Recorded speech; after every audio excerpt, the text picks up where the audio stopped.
it was like a superhero just grabbed me and was like, or it was like the Hulk grabbed me and was like, it was just, it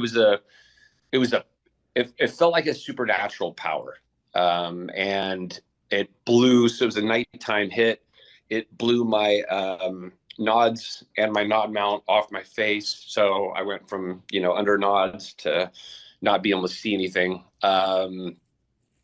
It obviously, my arm, I thought it blew off. I'm trying to think of what else it wrecked, but wrecked several things. But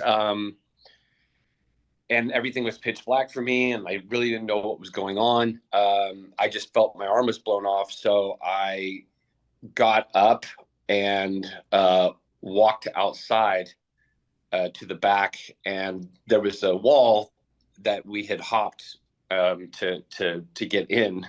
That wasn't happening, so I just put my back against the wall and tried to take care of myself. But I never lost consciousness. The only time actually I did lose consciousness is when, and I still to this day don't know how they got me over that wall. I have no idea. But other than that, probably 5 minutes that they got me over the wall, I never lost consciousness.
OutKick 360 rolls on across the OutKick network. The NFL draft order.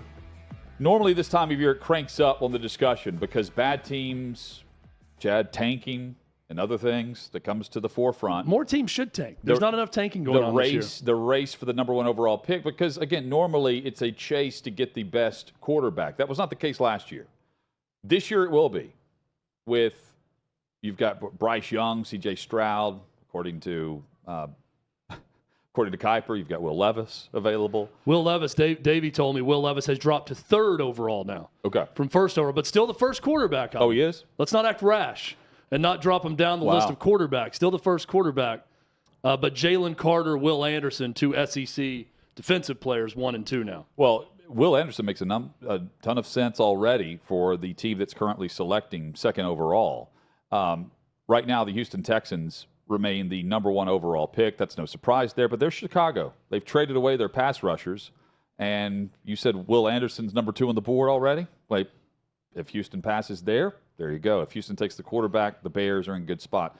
But here's the intriguing thing. It's not going to really pick up on the slotting process for the draft because the teams that really need the help, who are bad right now, they have traded away their picks to teams that are actually winning. For instance, currently, the Denver Broncos would be selecting third, but they've traded that pick for Russell Wilson, among others. And so Seattle has the third overall selection currently. They're 7-5.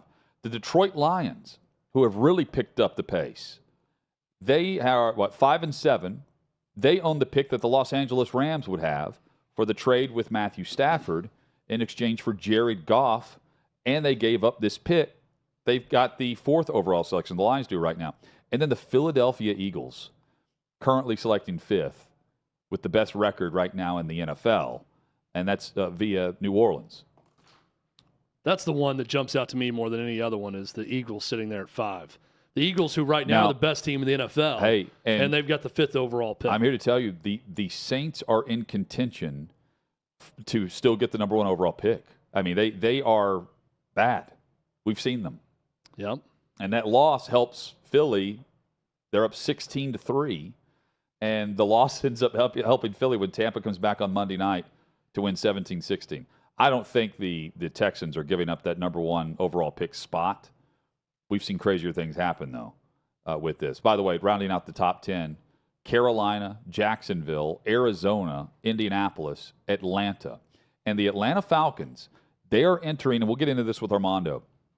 This is an interesting back-of-the-season stretch for them. The Falcons, who are, 5 wins on the season, and it's a bad division, so who knows if they're actually going to be in contention at the end of this. But with 5 games left, they're about to start Desmond Ridder for the first time. They're benching Marcus Mariota in exchange for Desmond Ridder. And the mid-round draft pick that they selected last year gets a chance to show that he has the tools in place to move forward with the offense going forward. They've got Mariota under contract, I believe, for another season there. But with 5 games left, for Arthur Smith and the entire organization there, they've got to figure out where they're going to be in the quarterback market. And this now gives them, they've got plenty of time now to assess where Ridder is. And this would also be where we would see Matt Corral in Carolina. But he's on injured reserve, and he's been that way since the preseason. But the Falcons now get the benefit of selecting the mid-round quarterback in Desmond Ridder from Cincinnati, and they get a chance to figure out if a top 10 pick is going to go quarterback, or if they figure, well, maybe we have our guy. We'll find out. It's an interesting scenario for them. Some of the teams that are missing at the very top also jump out to me. Like Indy is an example. I think they were 8th currently, Yep. but that's one that, boy, they could use one of those top 2 quarterbacks not named Will Levis, although there's a lot of jokes from people talking about it's going to be the Texans or the Colts that draft Will Levis, ensuring the AFC South spot as the worst division in football will remain intact for a long time. But there are some teams there that would really like, because of a reset needed in their organization, one of those top 2 or 3 picks. But it's not lining up that way because of past trades. Yep, trades, and then some teams are just around 500, not good, not bad, just very blah. Like Washington. Washington's okay, but they can still miss the playoffs. But they need something.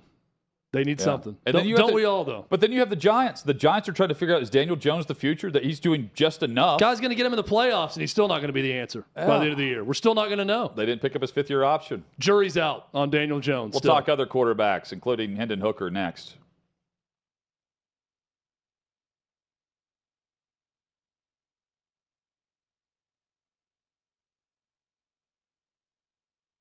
College football's in trouble. There's a lot of people trying to keep it from happening. I think it's a general consensus across the college football landscape. We want to play football. College football is a huge part of the fall. It's a huge part of Americana itself. It just really felt like people in the country needed college football to just feel a little sense of normal. Big news from the Big Ten as the conference releasing its 10-game football schedule. We go home thinking it's going to be practicing the next day. Everybody gets a text, stay home, everything's canceled. Big Ten fall football season has been canceled. We just believe collectively there's too much uncertainty. I guess what I'm trying to understand, though, Kevin, is that was the same position you had 6 days ago. The Big Ten is an unmitigated disaster. There was a ton of confusion. There was presidents saying one thing, there was coaches saying another. Players had to be silent, coaches had to be silent, ADs had to be silent. People said, how does what you just did make any sense? And nobody really knew what the heck happened when they voted to cancel the season. You make this huge historical announcement, and then Kevin Warren never does a press conference to explain it. It was like a masterclass in how not to handle a crisis. The word really that was lacking in all this is transparency. It felt like a lot of stuff was happening behind closed doors. Even today, we still don't know what occurred. So you don't tell us parents, that's fine, but you're not telling the young men that it affects. We have to make a decision to save the season. What about the history books? What about the rivalry games? What about Paul Bunyan's axe? How is that not going to go to a team this year? This is a failure of epic magnitude. The Big Ten presidents and leaders should be held accountable for the disastrous decisions that they're making. Then the commissioner doubles down, saying his decision will not be revisited. And that's the point. It felt like a war was declared on the Big Ten and Kevin Warren. Everything turned political. Because if this is medical, then you would have stopped the game of football a long time ago. I think the Big Ten leaders will tell you that they probably made a mistake in hindsight. If I had the chance to do it all over last year, I would make the same decisions that we made.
Just like that, the second hour is here. OutKick 360 rolls on. If you're listening across the radio network, we appreciate you tuned into this fine radio station.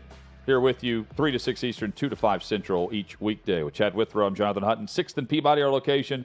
Yeehaw Beer, Old Smoky Moonshine.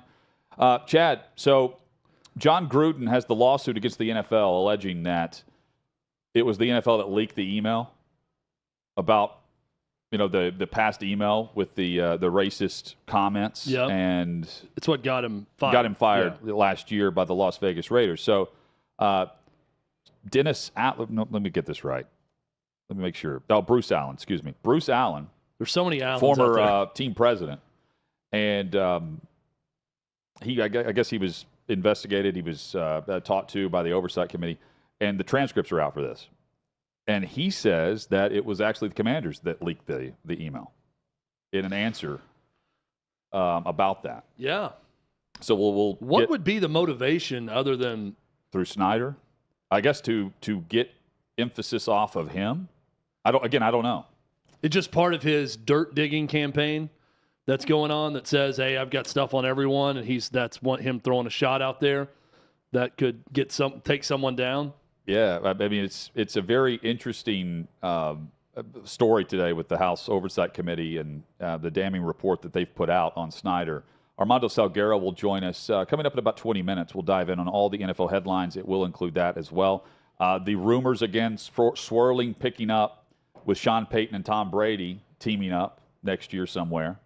And there's no coincidence that and Brady's podcast is awesome, the Let's Go podcast. But the way he sets it up with Jim Gray, he is taping this podcast as if it's the day of the game.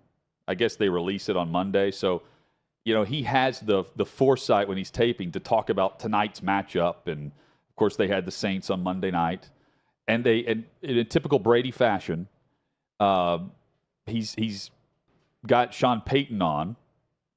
So that's one of their special guests. And in the podcast, Chad, Payton's like, we don't want to get another team in trouble. A comment about the moving on to another team and the back and forth with Brady and Payton. And of course, Sean Payton's a current studio analyst with Fox, but it's probably short-lived. I need to start listening to this podcast. And also, he mentions in here, Payton does, like, in these matchups, the Saints have had a lot of success against them, of course, in Tampa. And he says, but it typically comes down to what feels like a 2-minute drill. And Brady says, well, you know what? I hope it doesn't do that. As a matter of fact, I do. I hope it comes down to a 2-minute drill. And, of course, they win 17-16. And they win with, 6 seconds left on the clock when he throws the last touchdown? We'll have Armando. Armando touched on the Brady-Payton pairing, and you can read that at OutKick.com. We'll get his thoughts coming up. Chad, you also have a column available, OutKick.com, about the Heisman finalists. And touched on a topic that we hit on earlier this week, Hendon Hooker, and how he is certainly qualified to be a finalist and is not there. And you compared him to the other finalists that will be in New York. Yeah, I spoke with my anger. I wrote with my anger, I should say, in the column this week. I firmly believe that it's an absolute joke and it's shameful that Hendon Hooker is not in New York. I'm not saying that he's the winner or necessarily should win it. But he should be a finalist for the season that he's had and his story, everything that went into it, and what went on this year. And I don't think getting injured in the fourth quarter of your second-to-last game, he basically missed 5 quarters of the season. He would have padded his stats even more. Tennessee beat Vanderbilt 56-0 on the road with their backup quarterback.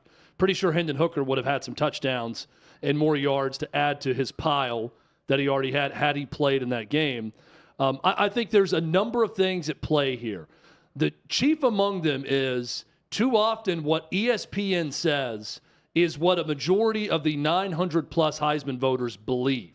So when ESPN comes on TV right after Hendon Hooker's hurt, and it's just, well, put Tennessee over here because they lost to South Carolina, and also put Hendon Hooker way out of sight and out of mind because he got hurt. So we can't even consider them for a spot ahead of Alabama because they don't have their quarterback anymore, even though that's nowhere listed in the criteria of how you evaluate a team. You don't look at injuries. You look at their resume and what they've done on the field. So that part bothers me, and I don't think enough people watch all the games. So this is a bit of a history lesson with my column also. People always want to ask, why are Tennessee fans so crazy? Why are they seemingly insane? Well, they've been driven crazy over the years for a number of reasons, but let me give you a couple of them. In 1956, going way back, Johnny Majors, Tennessee legend. We've interviewed him on a show before, Hutton. He finished second in the Heisman Trophy to Paul Hornung of Notre Dame. Paul Hornung of Notre Dame, his team went 2-8 that year. That sounds crazy to everyone right now. It's crazy back then because typically the Heisman Trophy winner would have been on a good team or at least a team with a winning record. Didn't happen. Johnny Majors, great numbers that year on a great Tennessee team, finished second. And that started the Midwest voters that aren't from the South, have it out for Tennessee, okay? Now fast forward. Heath Schuler was runner-up for the Heisman. Should have been runner-up for the Heisman. Probably good that he got to second in that one. He wasn't beating Charlie Ward the year that Charlie Ward won the Heisman. No issues with that. 1997 is the year I'm going to next. Peyton Manning, we've heard of him, right? Kind of a legendary figure in both college, the NFL, and now his post-playing career. Peyton Manning passed for 3,819 yards, 36 touchdowns, led Tennessee to an 11-1 record. In the week before the Heisman ceremony, the last chance for people to vote, a week that Charles Woodson, the winner, did not play in because there was not a Big Ten championship at the time. Peyton Manning, what did he do? He won MVP of the SEC championship game, beating Auburn 30-29, and he had 373 yards and 4 touchdowns. Was that good enough? No, apparently not, because 97 voters kept him completely off their ballot. Why? No one knows. 41 voters kept Charles Woodson off the ballot. Charles Woodson, great player. Not a knock at Charles Woodson. He didn't vote for the Heisman. He just accepted it when it was fraudulently given to him that night. Charles Woodson that season, 4 total touchdowns. Guy played offense, defense, special teams. He had 1 punt return for a touchdown. He had 2 receptions for a touchdown, and he had 1 rushing touchdown on the year. Did not even return an interception for a touchdown as a great defensive back. Charles Woodson on that Michigan team, great Michigan team, shared the national title with Nebraska. 7 interceptions. 7 interceptions that year. Now, this was taken out of my column for whatever reason, so I have to go back to my original copy. Very controversial. Not sure why this was taken out, because I've really had to dig for this and enjoyed this stat. Hutton, have you ever heard of Marcus Fuqua of Buffalo, the Buffalo Bulls? No, I have not. So it's shocking to me that Marcus Fuqua isn't up for a Heisman, because in 2022 this year, he matched Charles Woodson's interception total for the season. 7 interceptions, leads NCAA, 7 interceptions. That won Charles Woodson the Heisman. Now, Chris Lowe's got a great piece, who's a terrific writer at ESPN, about all the conspiracy theories around that season. Gus's Good Time Deli leads it off, yes, right? Yes, yeah. And one of which is Tennessee tanked the Nebraska game to give Nebraska a share of the national title. Michigan barely beat Washington State with Ryan Leaf the day before in the Rose Bowl. The next night, Nebraska housed Tennessee 42-17. And then Scott Frost had the emotional plea post-game about Tom Osborne cannot leave here without a national title. And you saw it on the field tonight, what we did to one of the best teams in the country. We deserve a national title. Sure enough, coaches voted in Nebraska. Yeah, Osborne. AP voted Michigan. So Michigan was I think the second team ever to actually win their bowl game and drop or have someone else join them as the national champion. So people think Tennessee, they think Philip Fulmer kept Michigan off the top 25, which Fulmer says is not true, and the guy who administered the poll said is not true. So there was nothing abnormal about his vote. Philip Fulmer said, I voted for who I thought was the best team, which I'm sure was Nebraska, considering they just lost 42-17 to Nebraska. Yes, head-to-head. So he put them number 1 over Michigan, which I have no problem with, knowing that Nebraska team. So, brief history lesson. Shiano Sunday happens. Tennessee fans are crazy, right? The college football media Illuminati out there, all these rednecks down there in their hollers and hanging out the side of their shanties, they all need to go back into their trailers and shut the hell up, because they don't know what's going on, and we know what's best for them, and we know college football, yada, yada, yada, whatever. 2022 happens. Tennessee, at the end of 2020, was an absolute orange dumpster fire, was a train wreck of a program. They were a laughingstock. They were a punchline. Fast food bags of cash on the Dan Patrick Show.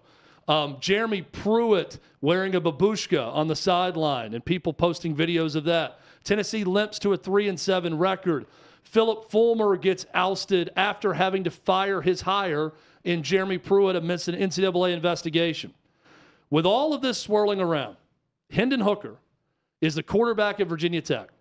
He loses his starting job, and during a game in December on the sideline, he's seen shaking and convulsing with cameras on him on the sideline.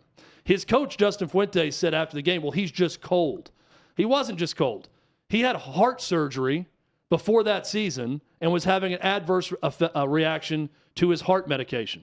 So Hendon Hooker, understandably pissed off at his coach, leaves Virginia Tech, goes to Tennessee to play for Jeremy Pruitt. Well, 19 days after he gets there, Jeremy Pruitt is gone, fired, see ya. Josh Heupel comes in. Josh Heupel goes up to Michigan. There's Michigan again, harkening back to 1997. brings in Joe Milton, quarterback, to take his job. Joe Milton's the starter the next year. Hendon Hooker sticks with it. 2 games into the season, in the Pitt game, Joe Milton out with an ankle injury, Hendon Hooker the starter. Hendon Hooker goes on an amazing run in 2021. Numbers, honestly, that had he had 12 games, would have been equal to or maybe even better than this year because he ran more in 2021. Nonetheless, Tennessee, no one thought he was going to be in the Heisman talk. Why? Because they're 7-6, right? No team that's not in the top 4 or 5 would ever have a player in the Heisman. That's the rules now. These are the new criteria. You got to be on a winning team. You got to be on a team that's relevant, top of the sport. Unless it's 1956 and you're Paul Hornung, then you can pass Tennessee with a 2-8 record and win the Heisman. But I digress. So, get to this season. Hendon Hooker, great year. We all know the stats. Better than most that are up for the award. 3,561 yards, touchdowns, no interceptions, or 2 interceptions on the season, a lack of interceptions, all of that. Does not get invited to New York as a finalist for the trophy. So much is being made about Stetson Bennett in all of this, okay? Here's where I'll argue against the Stetson Bennett entry into New York.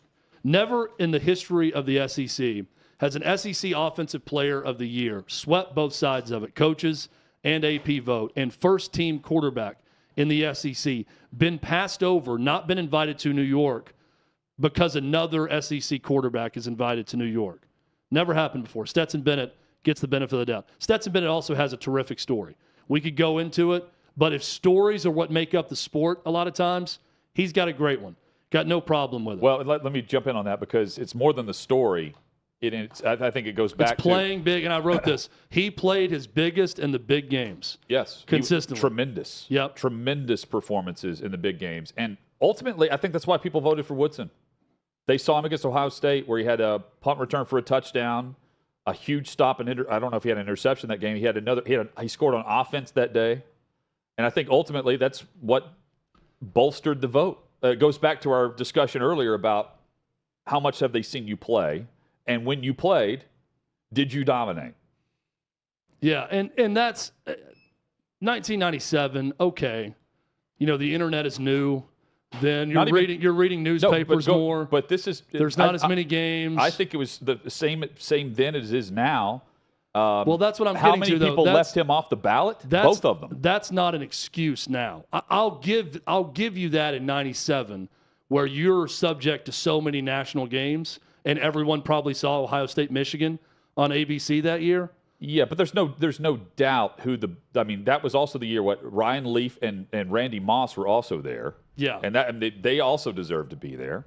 But leaving the top 2 guys off the ballot completely that year is crazy considering it's spiteful. Yes. I mean, I am sorry, but this is where Tennessee fans are not crazy. So do you think it's spiteful and now? You can call it a victim complex or whatever the hell you want.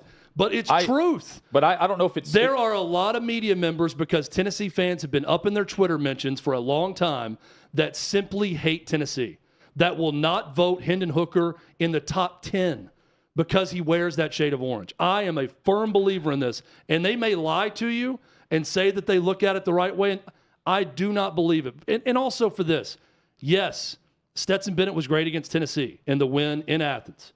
Yes, he was really good in the SEC championship. Yes, he was really good against Oregon. He was big in big moments. Hendon Hooker beat Alabama. 5 touchdown passes to one guy. Yes. He won the game in 18 seconds. And Chad, they when watched getting him, the ball in Bama and territory. They watched him against Georgia too. That's my point. Those were 2 of the 3 most watched games of the year. And 2 of the 3 most watched games of the year. So, but you're also acknowledging in this he's not winning if he's there, right?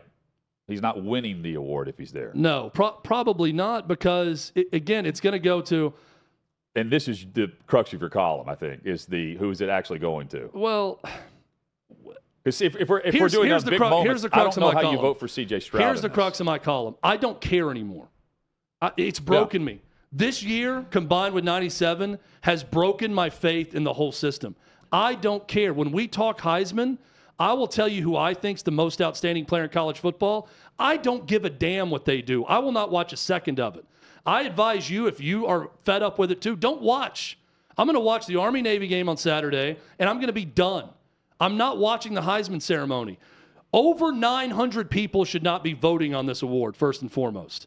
It needs to be people that are watching all of the games. Honestly, people that their vote is immediately public when this happens.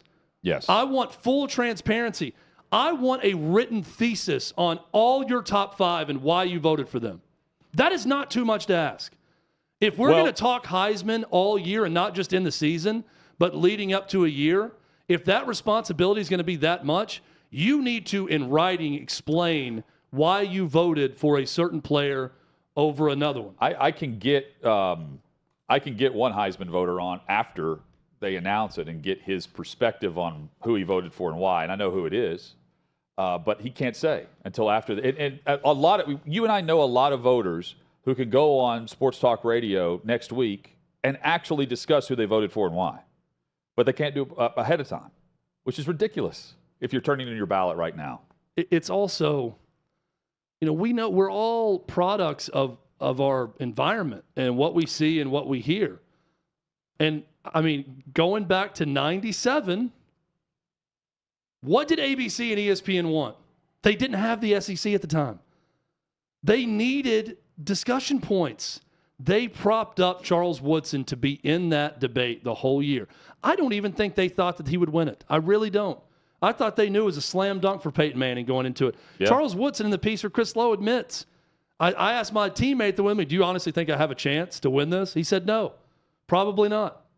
But they talked the voters into it over and over and over and over because that's marketing and promotions 101. They didn't have the rights to the SEC, so they want people watching the Big Ten package on ABC and ESPN. So they're going to hype up their guy, and it worked. So you think they're going to do that moving forward for Tennessee? Well, here's a bad example of this. Not a bad example, a good example of where influence can affect things. Jalen Hyatt now of Tennessee is up for the Blitnikoff Award. And today, I'm seeing this from the SID at Tennessee, Bill Martin retweeting it. There's this whole opinion column about who should win what award. And someone predicts the winner being Marvin Harrison Jr. because he leads FBS receivers with 12 touchdowns. The problem is Jalen Hyatt has 15. And someone retweeted that and said, this is just completely factually wrong. I don't know if they've changed that. And they looked at it differently, but he says, leading all FBS receivers with 12 touchdowns, Marvin Harrison Jr. is the winner. So, let's just get back to talking Ohio State and Alabama and being done with it if we're not going to have a fair competition and actually look at all the teams. But the thing is, we'll get to Armando. We got to get to Armando. The thing is, though, you can't just get away from talking about it because the Heisman brand, the next guy is the next guy on the Dr. Pepper commercials. Bryce Young's there now. That brand and that award travels with you everywhere. And if they're going to... Clay Travis is paying thousands of dollars to Tim Tebow to own for 6 months his Heisman trophy. Yeah, I'm with you. It's important for the people who have won it and win it. That's why they need to do a better job of voting on it. Yes, and it's awarded They need to take it more seriously the way it should be taken. I agree. And also, if you're going to have this thing about integrity... They need to vote like Armando would vote on if you're going to have all this about integrity of the award and perseverance and diligence and all this, you should deduct points for Caleb Williams writing FND and F Utah on his fingernails. I agree. But no one wants to talk about that. No, it's not. Again, it's not. I doubt many of the voters even know about it. To my point earlier this week. I guarantee you if he retweeted a Donald Trump tweet or said something against COVID vaccine mandates, he would not be in the top 4. And Hendon Hooker would have replaced him. That's right. That's the sad fact of it all, and it bothers me. Armando Salguero will vote for the NFL awards, and he will absolutely vote for who deserves it, and he'll know who doesn't. But when we come back, we'll discuss the NFL headlines, which includes Dan Snyder, who I think we would all vote out right now. Maybe the owners would do it, but he's trying to sell the team anyway. We'll give you discussion topics on exactly what the Oversight Committee report had to say, plus the discussion with Bruce Allen and what he had to say about the leaked email with John Gruden from last year. That's next on OutKick 360.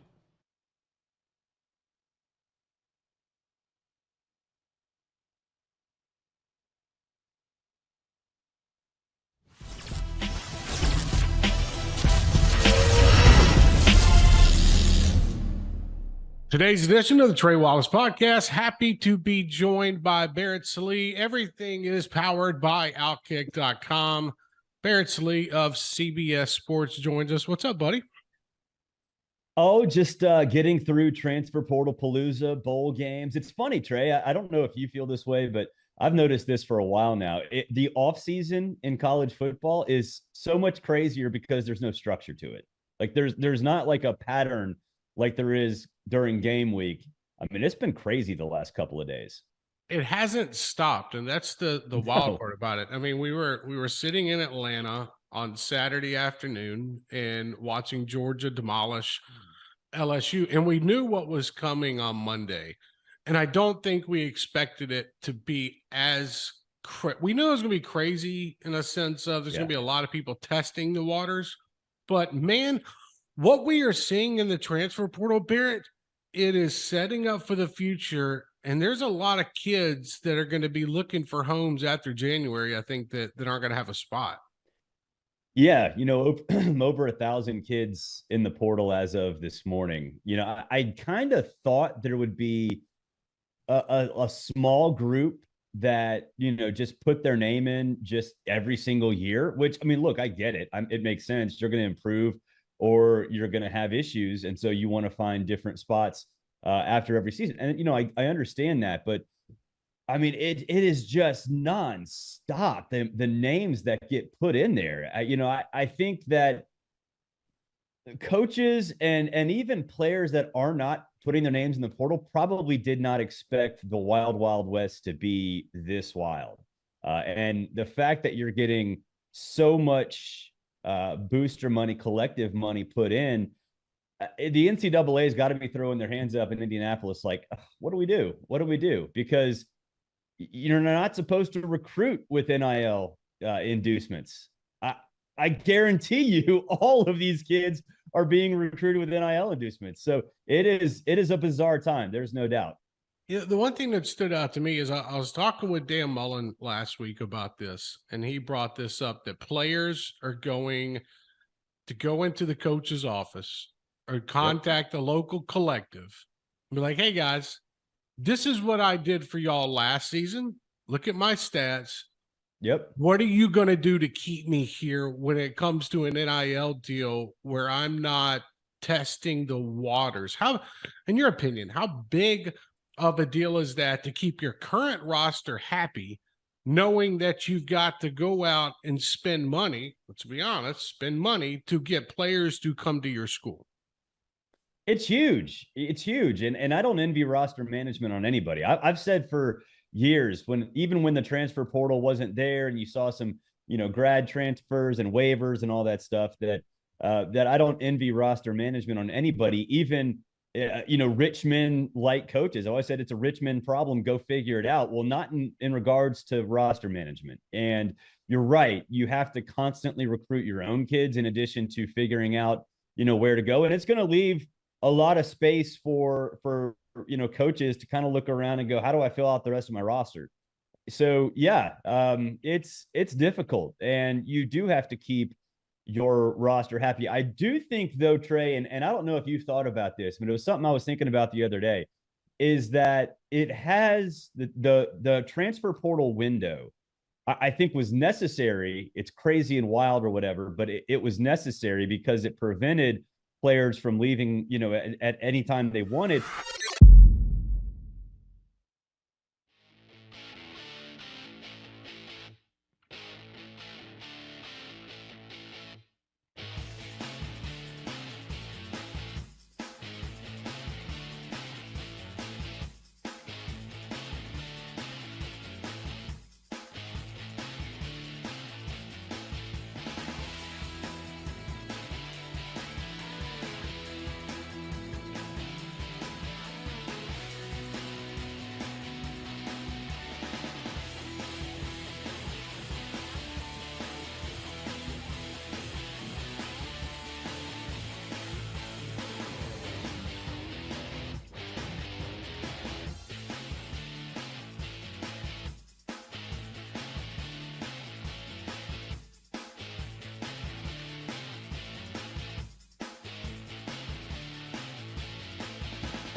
The report from the House Oversight Committee is titled Conduct Detrimental, How the NFL and Washington Commanders Covered Up Decades of Sexual Misconduct. Welcome back to OutKick 360 across the OutKick network. Coming up in about an hour, David Hookstead will join us from OutKick.com. And right now we say hello to Armando Salguero, covers the NFL. There's our senior columnist at OutKick. Armando, you went through and broke this down. What are the highlights of what is a very damning report in regards to Snyder and the NFL? Yeah, it's a long one. And let me just say, by the way, gentlemen, that in Congress we have two kinds of people. We have Democrats and Republicans, and nary is the moment where they agree. And so there are actually two reports, one by the Democrats who run the committee, one by the Republicans as an answer to the committee's official report. And not shockingly, the Oversight Committee chairman, who's a Democrat, alleges numerous things about Daniel Snyder that we kind of already knew, right? That he conducted himself in a dubious manner in how he dealt with people who were alleging workplace harassment, how he actually told Bruce Allen, the club president, that he wanted information / dirt on Commissioner Roger Goodell, how he tried to, through other means, sue Beth Wilkinson, who was conducting an investigation of the team on behalf of the NFL so that she could not speak with everyone she wanted to speak with. And of course, the piece de resistance, as they say in France, the part where he sent to committee members the night before Bruce Allen had his deposition, emails from Bruce Allen that included the leaked emails that eventually got John Gruden fired. Not fired, but he resigned from the Las Vegas Raiders. So all of that comes out of all of this. And it's it is about the most unsavory sandwich of words that I've ever had to digest in my life. Well, what came about? Thank you for digesting it, by the way. Yes. I didn't want to have to read all of it, so I'm glad that you did. So thank you for your service. There are highlights, and it's very easy to read. The Cliff Notes version of the highlights Armando gave us at OutKick.com. It's great. So give us the Cliff Notes version of Snyder wanting to investigate Roger Goodell. Right. So he told Bruce Allen, I want to know everything about everyone. Don't let me find out somewhere else. Meaning he wanted all the information on all the people that were coming at him and or suggesting that they might come at him. That was the whole genesis of that. Wow. Yeah, well, we got David Hookstead coming up. We're going to dive further into this. How surprised are you that the Titans controlling owner, Amy Adams Strunk, fires John Robinson in the first week of December, and the timing of everything? Not necessarily, Armando, from the roster construction, because that was the statement released by the team. But when this went down at 7-5, right after they got beat down by A.J. Brown and the Philadelphia Eagles, and right after at the podium on Sunday, Mike Vrabel said they're at a crossroads. Right. So, first of all, she should have spoken to reporters this week. Yeah, we said it was weak. Yeah, you're right. You're absolutely right. She made a very significant direction-defining decision that no one else made. No one else could dissuade her from making, and yet she believes that a statement is enough to explain what she was doing. And a vague statement at that suggested, sure enough, that she's not happy with the heights to which John Robinson was performing. And I get it. There are some issues there.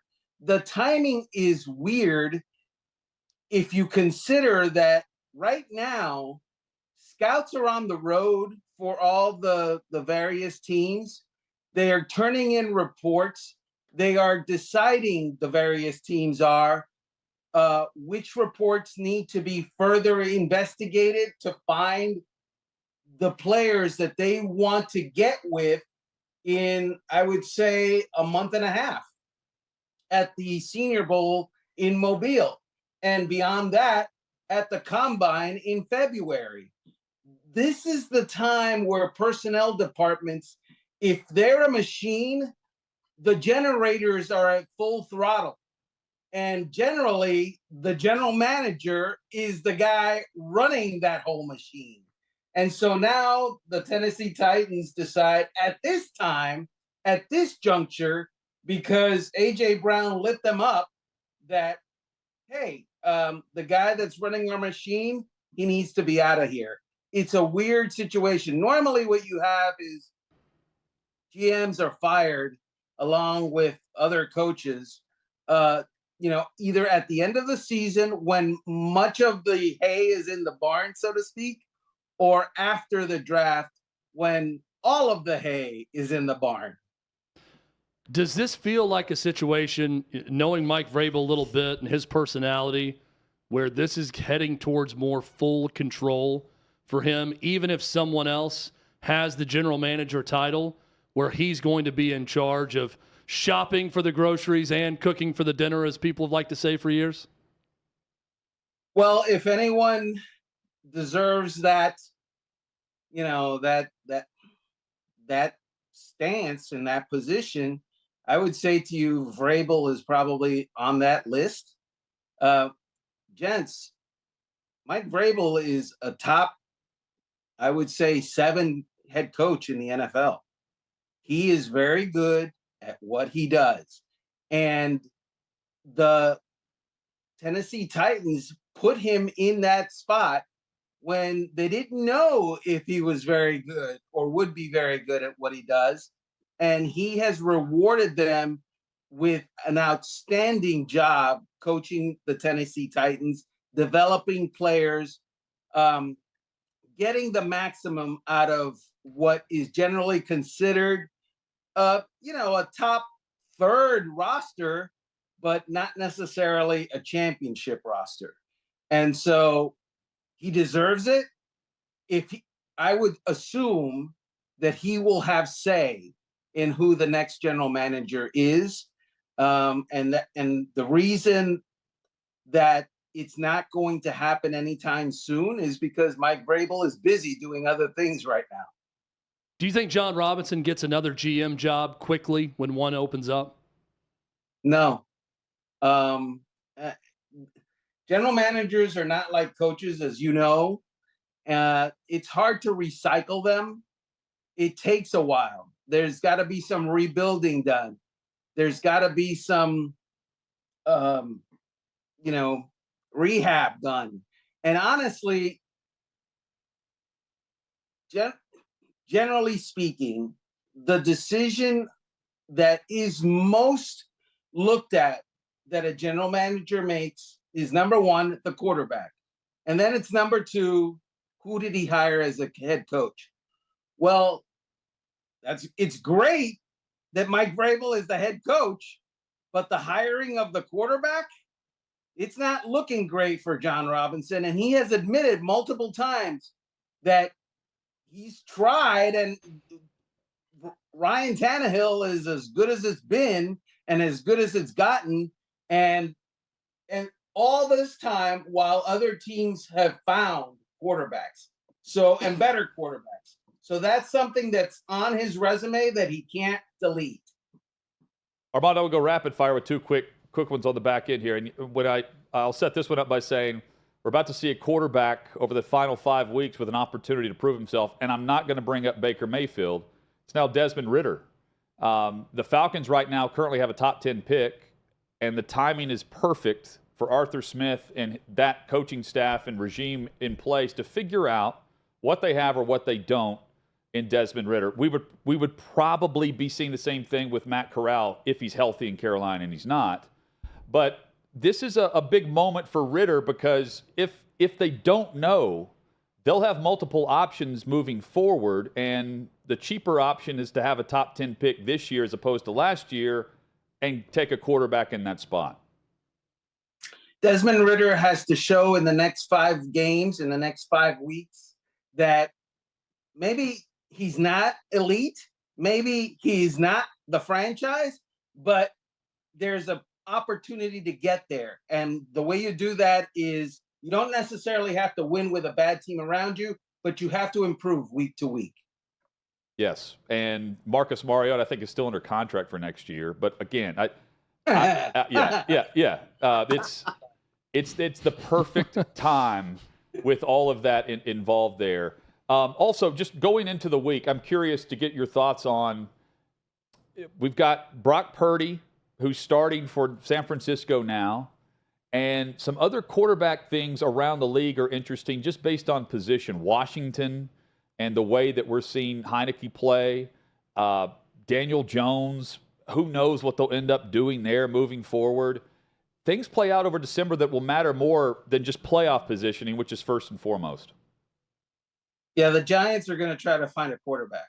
So Daniel Jones, very nice guy, solid, but solid doesn't get you Super Bowl wins. And so the Giants are going to try to find a quarterback. As far as Purdy, look, the future of that franchise supposedly is Lance and Trey Lance, and that hasn't changed. And until Tom Brady makes a decision where he wants to play. Okay. So hey, that leads us to the final one, real quick. Yeah. Sean Payton, Tom Brady, are they aligned next year somewhere? Depends. So, it depends on the team. If Sean Payton ends up with the Los Angeles Chargers, they're not likely to get rid of Justin Herbert, right? Yes. Yeah. Okay. So it depends on what kind of team Sean Payton ends up with. And what I would say to you is, most of the teams he wants to end up with have quarterbacks. Now, if you're talking Carolina, okay, I can see Tom Brady kind of thinking about Carolina, but he wants to be in San Francisco. I think that's fair, or back in Florida. Yeah, because the two teams that I've heard Sean Payton rumored to be interested in, Chargers, Cardinals, because of the quarterback situation. But that's where he wants to go, is where a quarterback is in place. So, because I was going to ask, okay, Chargers, definitely not. Would he kick Kyler Murray to the curb in order to bring in Tom Brady? And the answer is no, right? The answer is no, and plus, from a salary cap standpoint, you can't really do that. They already paid Kyler Murray, and they would then go and pay Tom Brady too. That's harsh. And we got to remember, guys, Tom Brady's going to be 46 years old next year. He's a 1 year at a time type guy. You don't go somewhere and commit to him hoping that you're going to be the head coach for the next 10 years. Armando, is Tua playing this week? Yes. Okay. I know he left the game with an ankle injury. I wasn't sure. That guy's an alien. He's made of solid. I just know what happens when he plays a full game and when he doesn't. It's either a win or a loss. So that's how hate that stat. That's how I'm betting the game, though. If you tell me he's starting, I'm going to take the Dolphins this week. Yeah, he's starting. You going anywhere this weekend? No, but next week I'll be in lovely Buffalo. Woohoo! Hey, all of a sudden the Bills are back up top. Hey, it's better than Detroit, right, Armando? It's better than Detroit on Thanksgiving, at least. Buffalo. Appreciate you, man. But what stadium's behind you today? That's a Super Bowl. I think it was. I don't know where it was. It's a halftime show at the Super Bowl. San Diego? Maybe is the old San Diego Stadium. Qualcomm? No, they're starting to run together. No. Miami. They're starting to run together for me. I covered like 30 of them, and they're starting to run together for me. Yeah, I'm looking around at this. I don't know if that's Jacksonville renovations or not, but yeah. Maybe. The one and only Jacksonville. Thank you, Armando. Appreciate you, man. All right, man. Armando Salguero. Patriots over Eagles in that lone Jacksonville Super Bowl. Without a doubt. And I didn't attend that one. My first Super Bowl, Chad, was with you in Glendale in 2007. It was the David Tyree helmet catch. And since then, we've been to every one of them.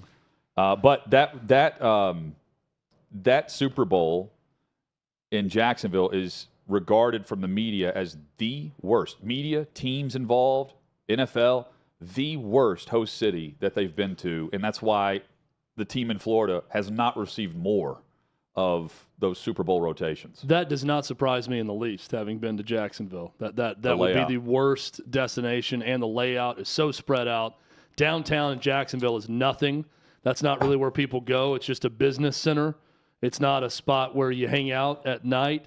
That's a rough spot. Hutton, my first Super Bowl, joking about Detroit, was the year after the Jacksonville Super Bowl in Detroit. So at the conclusion of the 2005 season, that was my first Super Bowl, and I've been to all but two, I think, since. When we come back, an unusual high school state championship opportunity where, well, it's similar to what the high school coach in Arkansas was doing, where he never punted or he always went for the onside kick, the Presbyterian coach that got fired. Later went to Presbyterian, then resigned from Presbyterian. Resigned because it wasn't translating well even at that level in college football. This is on the other extreme, but yet they're having a ton of success. Wait until you hear this. That's next on OutKick 360.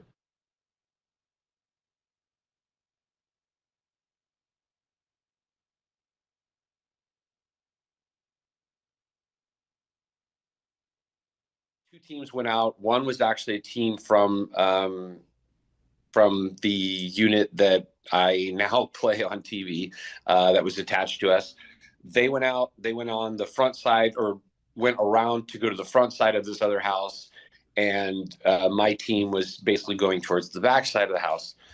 So very shortly, what happened was it was the wrong house, and when we hit that one house, the actual house it was, which was next door, which is not exactly next door because Sutter City is kind of weird of how it's built. But, you know, they heard us. They were getting ready, prepping, you know, their gear, you know, and so they were ready to go. So when that team came around, a bunch of dudes opened up out of the front, what I assume would be the living room, with AKs and shot. I think they shot 3. If I'm not mistaken, they shot 3 of the members of that team. 2 of them were pretty much out of the fight at that point. But they were, I mean, it was heavy. I wasn't on that side of the house, but just hearing it, I was like, oh man, that's extreme. So I ran into the back door, which came into the kitchen, cleared through there, went in the hallway, and those same guys, as we approached that room, shot through the walls of that hallway, shot the guy literally right next to me. So then we backed off, and then we were and I'd have to draw it out, but we were in a tactical position that was just there wasn't a lot we could do. So we were trying to kind of figure out how to solve it. And the next thing I know, I remember just the whole room, or actually it wasn't really a room, it was the hallway, you know, so it was more like a tube straight at me, and just everything exploded. And I actually remember hitting the ground and looking up down the hallway. And I was just confused. I didn't know what had happened. And I can say, you know, getting shot at, okay. It's one thing, but the explosion made me feel small. It was like a superhero just grabbed me and was like, or it was like the Hulk grabbed me and was like, it felt like a supernatural power. And it blew, so it was a nighttime hit. It blew my nods and my nod mount off my face. So I went from, you know, under nods to not being able to see anything. it obviously my arm, I thought it blew off. I'm trying to think of what else it wrecked, but wrecked several things. But and everything was pitch black for me, and I really didn't know what was going on. I just felt my arm was blown off, so I got up and walked outside to the back, and there was a wall that we had hopped to get in. That wasn't happening, so I just put my back against the wall and tried to take care of myself. But I never lost consciousness. The only time actually I did lose consciousness is when, and I still to this day don't know how they got me over that wall. I have no idea. But other than that, probably 5 minutes that they got me over the wall, I never lost consciousness.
OutKick 360. Oh, funny times. Rolls on across the OutKick network. 6th in the Peabody location with Yeehaw Beer and Old Smoky Moonshine.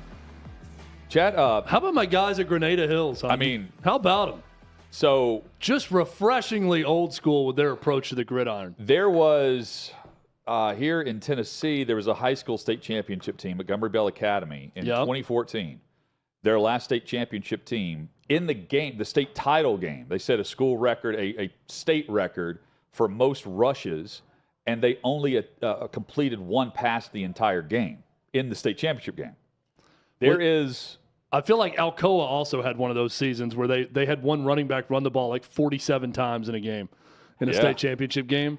There is a team, though, this is insane. This is what's also funny. It's John Elway's alma mater in California. Which also does not make sense. Right. Grenada Hills Charter High School. I bet John's not pleased with these stats. They've thrown 7 passes all season. They've not completed a single pass. But the Highlanders are 12-2 on the year, and they are competing in the 4A state playoffs for a championship against San Marin. And that's, I believe, right outside of San Francisco. Nice part of San Francisco, if I'm not mistaken. They've got a running back, Dejon Stanley, who's rushed for over 2,600 yards and 32 touchdowns. He's rushed for at least 100 yards every game this season. He's a 3-star prospect. Hutton, this will not surprise you. He's headed to Utah to play football.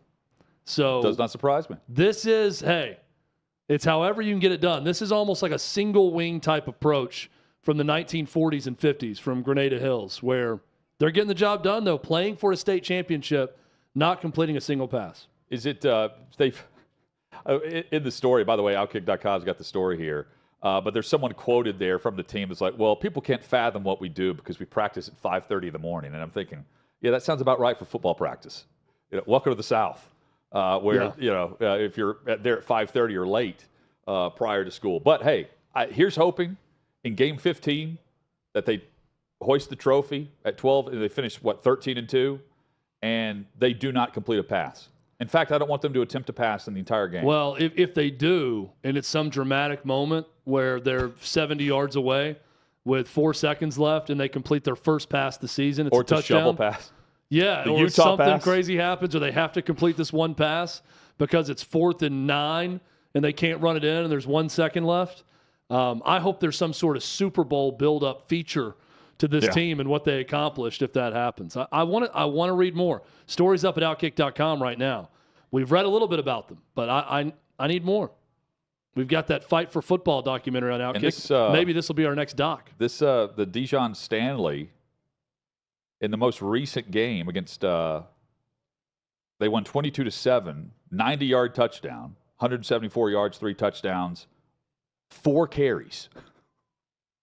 4 carries, 174 yards, 3 touchdowns. That's efficient. That's efficient. That's not bringing enough guys into the box to make the tackle. Henry, Yulee High School type numbers. Yeah. Right there. Except Derek was getting 11 carries a game instead of 4. That's poor defense, too, is what we call that.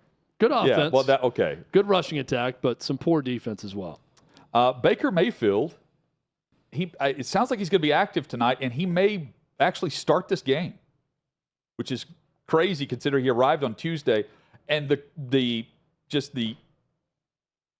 craziness of the report that I believe Sean McVay said, we've got him up to speed on the game plan.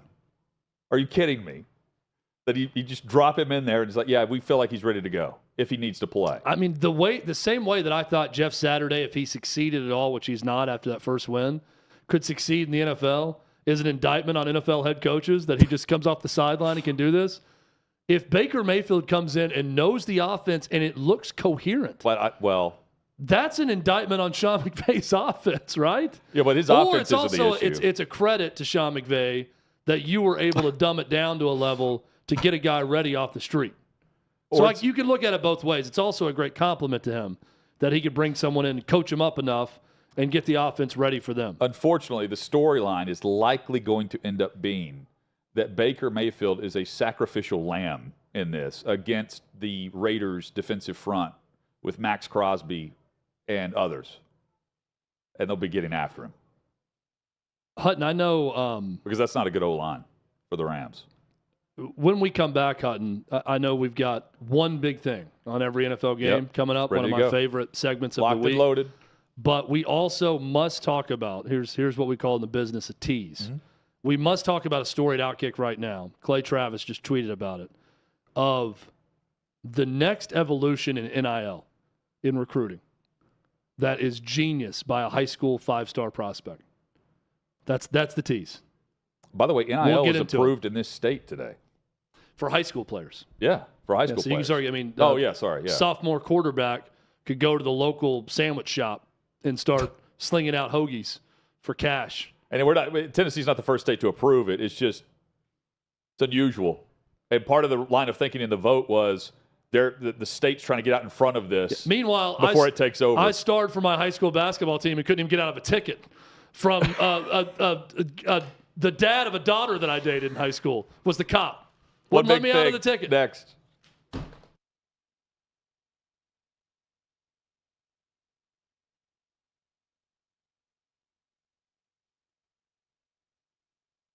College football's in trouble. There's a lot of people trying to keep it from happening. I think it's a general consensus across the college football landscape. We want to play football.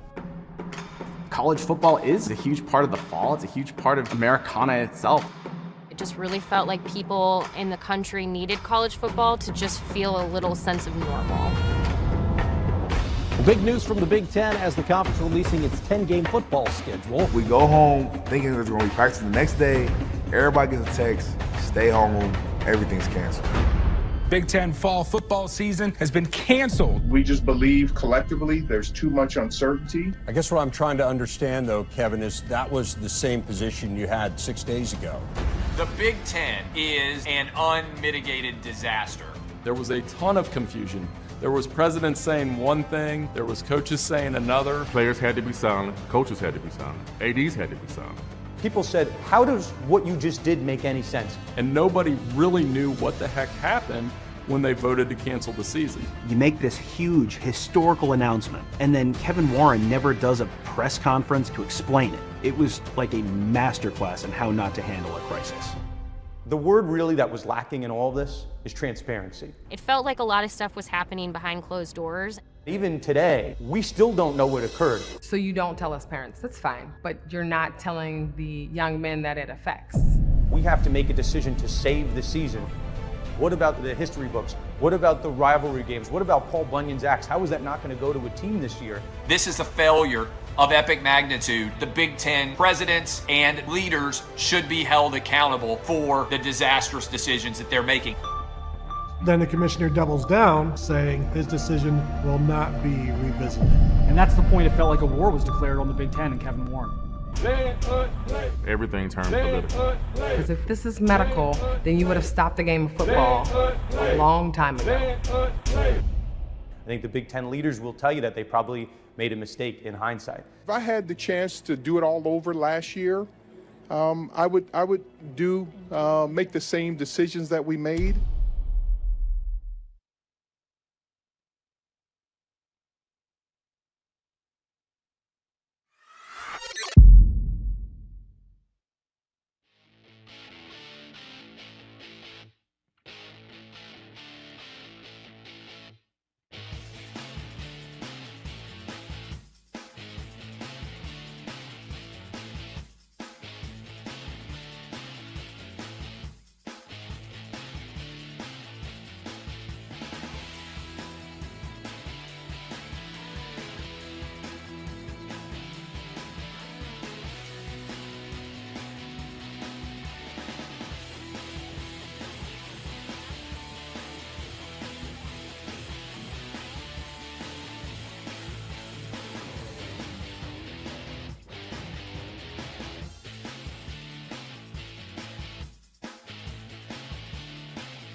Third hour, OutKick 360. Welcome in. Glad you're with us over the next hour. Plenty to discuss with David Hookstead of OutKick.com. Brittany Greiner's coming home and a trade for an arms dealer in exchange for Griner. We've got that, plus the Washington Commanders, the House Oversight Committee. The report is out on Daniel Snyder, on Roger Goodell and the NFL. Dive in on that as well. Coming up in just a moment, we'll discuss the NFL slate. But, Chad, there's a five-star wide receiver who has he's all in on name, image, likeness to an extreme in allowing fans to choose where he's going to attend college. Jurion Dickey is a five-star wide receiver in Menlo Park, California. So I believe Menlo Park is part of San Francisco. These are two San Francisco area. Is that next to Cal Hollow? High school stories, I believe. Menlo Park, isn't that where Thomas Edison did all of his work also? I don't know. Anyway, I'm just butchering American history right now throughout this story. What else can I talk about? You know what? Yes. Yeah. So the Battle of Shiloh we'll go to next. Jurion Dickey is down to Tennessee, Oregon, and Penn State to play college football. He says he is going to decide by using this company called Prospects. That is Prospects with an X. Which means he's getting paid by them. Yes. It is a digital trading card company. And they're hyping it as a new era in NIL through a unique recruiting strategy.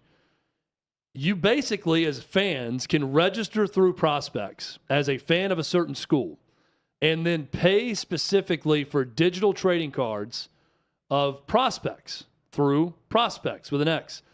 Dickey says his college fate will be decided by which fan base pays more for his digital trading cards.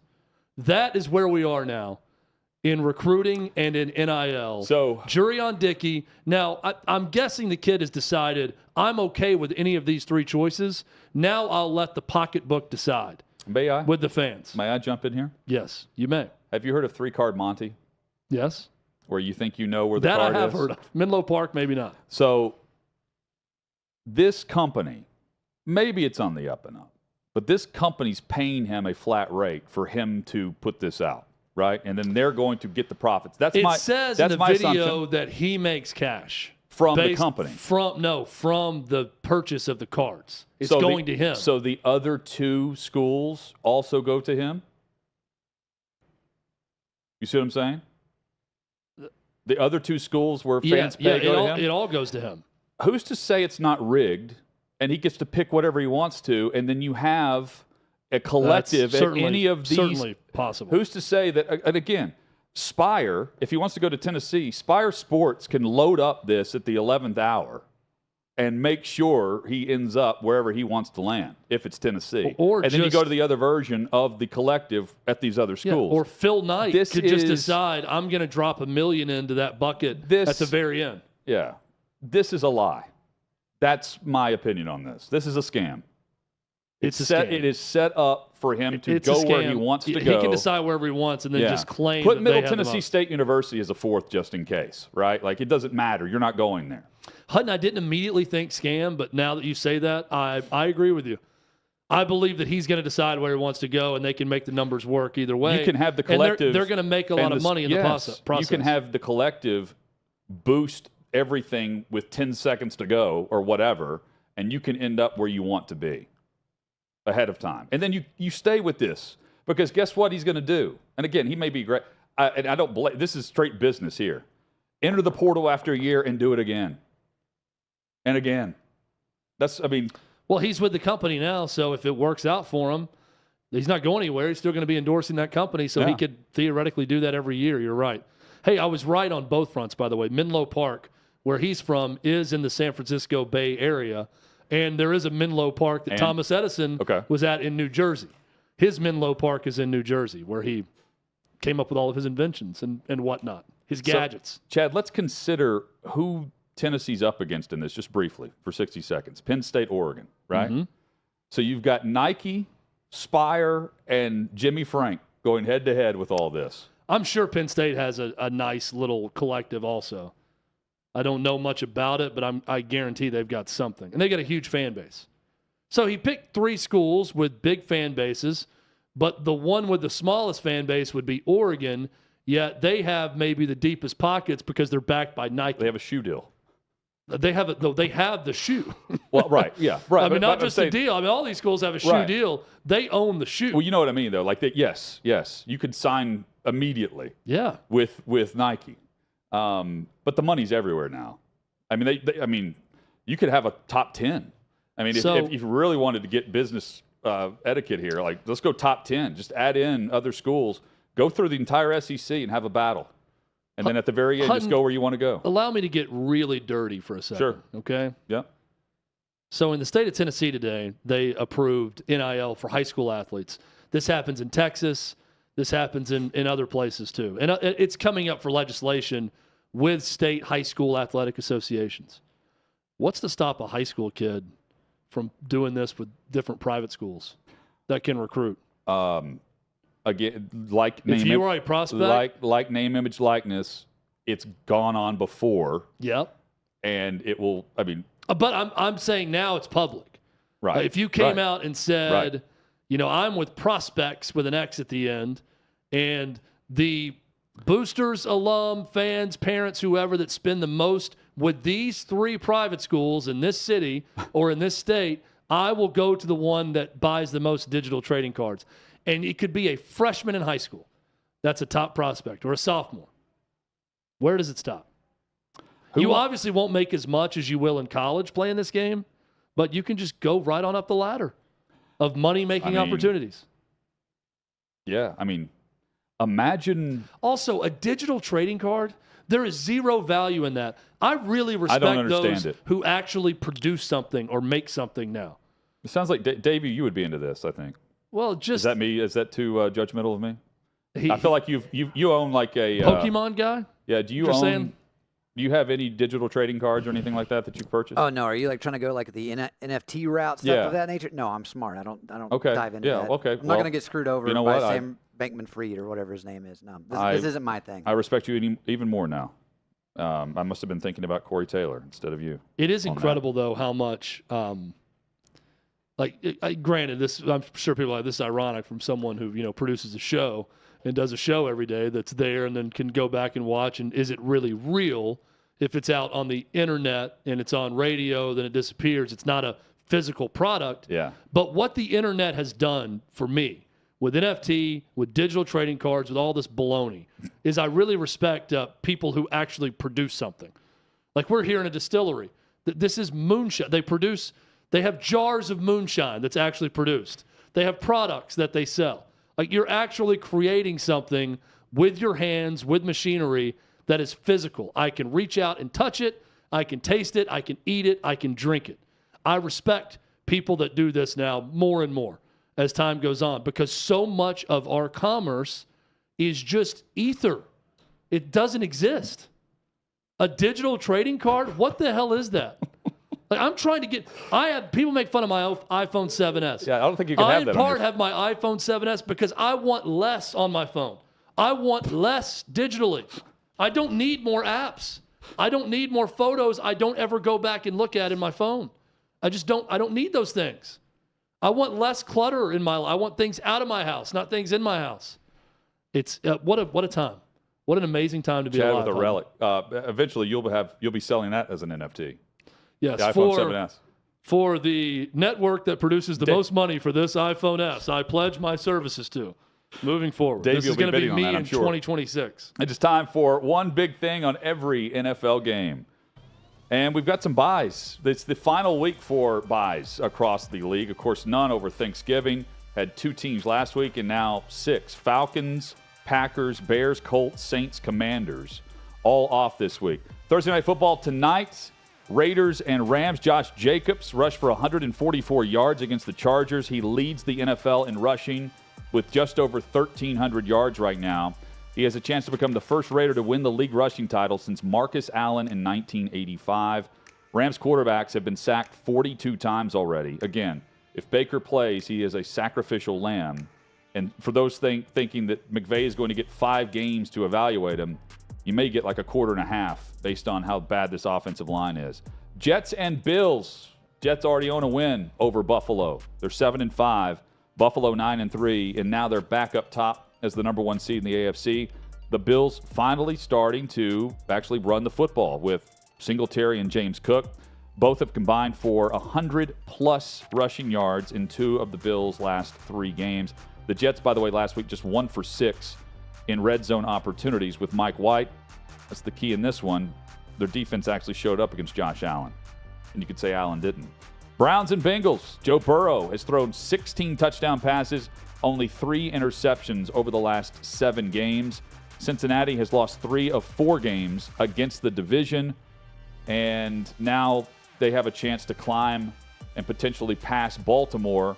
Baltimore also faces division foe Steelers this week without Lamar Jackson. Cowboys have 21 takeaways on the season. They're hosting the Texans. The Texans are 17-point underdogs as Davis Mills returns as the starter in Houston.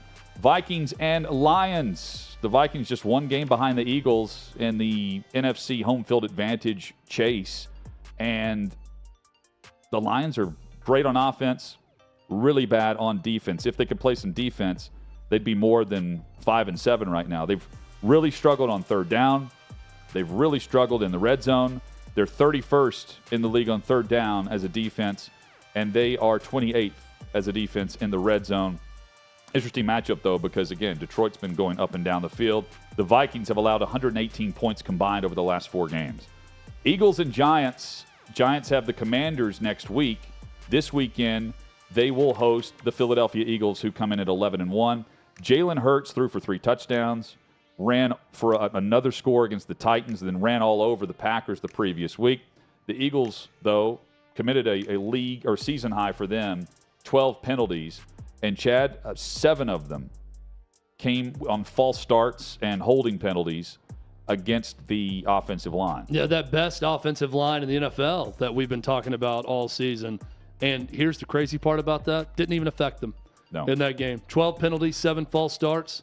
1st and 15, 2nd and 15, did not matter. They were rolling up yards and points against the Titans. Saquon Barkley has gone quiet in recent weeks. He has averaged just 56 rushing yards and 3 yards per touch over the last 3 games, and he was added to the injury report today with a neck issue. Ravens and Steelers, mention this. Tyler Huntley, he's not won. He's lost 3 of his last 4 career starts. The Steelers, though, they've won 3 of their previous 4 games coming into this week.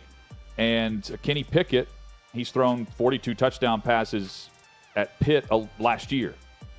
And Chad, how many do you think he's thrown for this year with the Steelers so far? How many? 9 games. A year ago, did you say at Pitt? 42.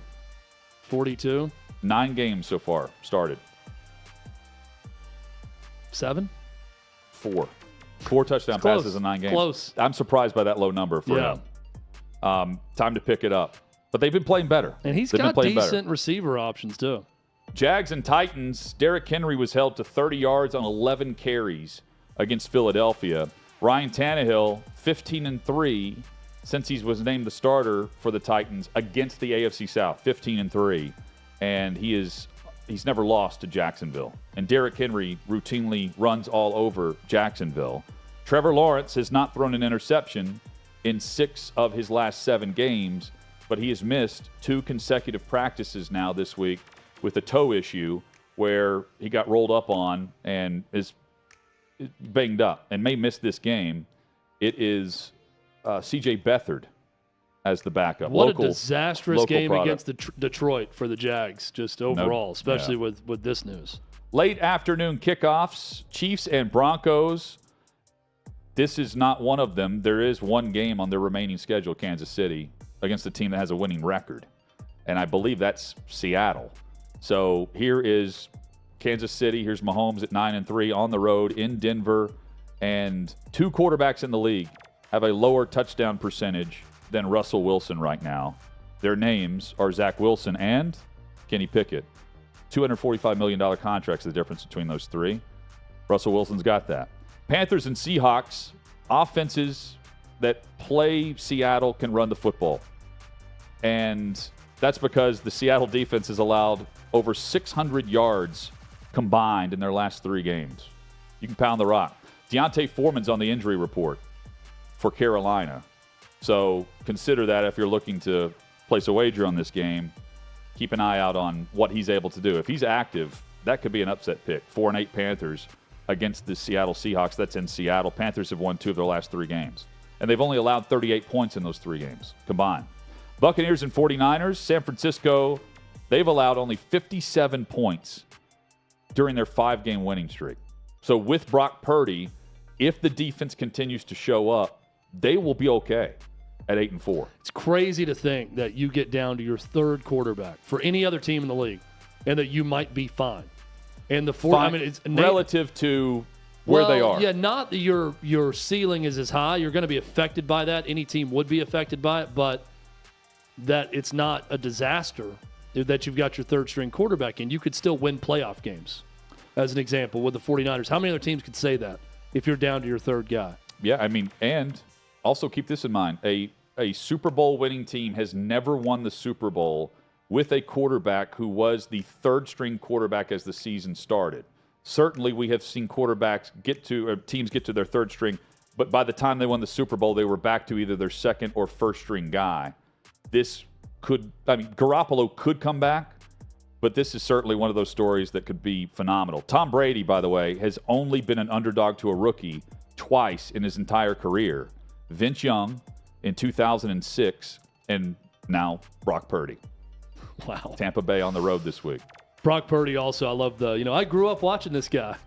Saying things like that. So did half the league, man. Yeah. Well, 2/3 of the league now. Dolphins and Chargers. This game was flexed to Sunday Night Football, so you get Miami in prime time. We have not seen Miami in prime time from a national audience perspective. And Tua Tagovailoa, Tyreek Hill, and others. Tua's on the injury report with an ankle, threw 2 picks before he left with the ankle injury.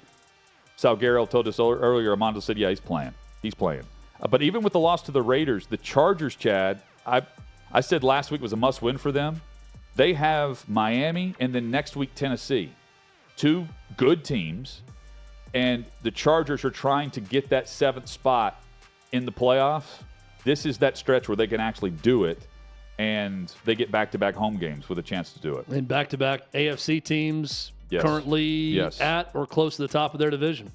And Patriots and Cardinals, Monday Night Football. Patriots defense, 2nd in the league with 39 sacks. The Cards defense, they're not 2nd in the league in anything. They have allowed a league-high 24 touchdown passes. 16 of those 24 have come over the last 6 games.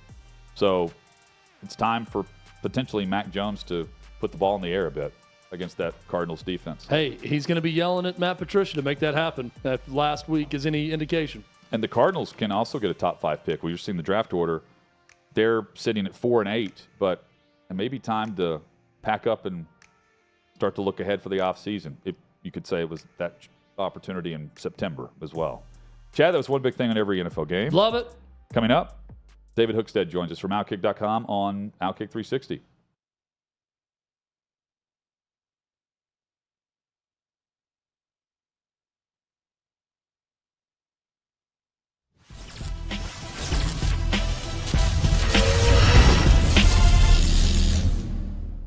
Today's edition of the Trey Wallace Podcast. Happy to be joined by Barrett Sallee. Everything is powered by OutKick.com.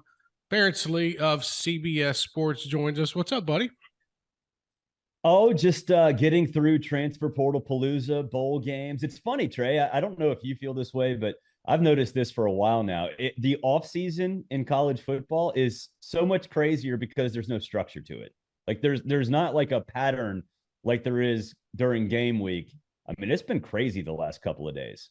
It hasn't stopped, and that's the wild part about it. I mean, we were sitting in Atlanta on Saturday afternoon and watching Georgia demolish LSU, and we knew what was coming on Monday. And I don't think we expected it to be as we knew it was going to be crazy in a sense of there's going to be a lot of people testing the waters. But man, what we are seeing in the transfer portal, Barrett, it is setting up for the future. And there's a lot of kids that are going to be looking for homes after January, I think, that aren't going to have a spot.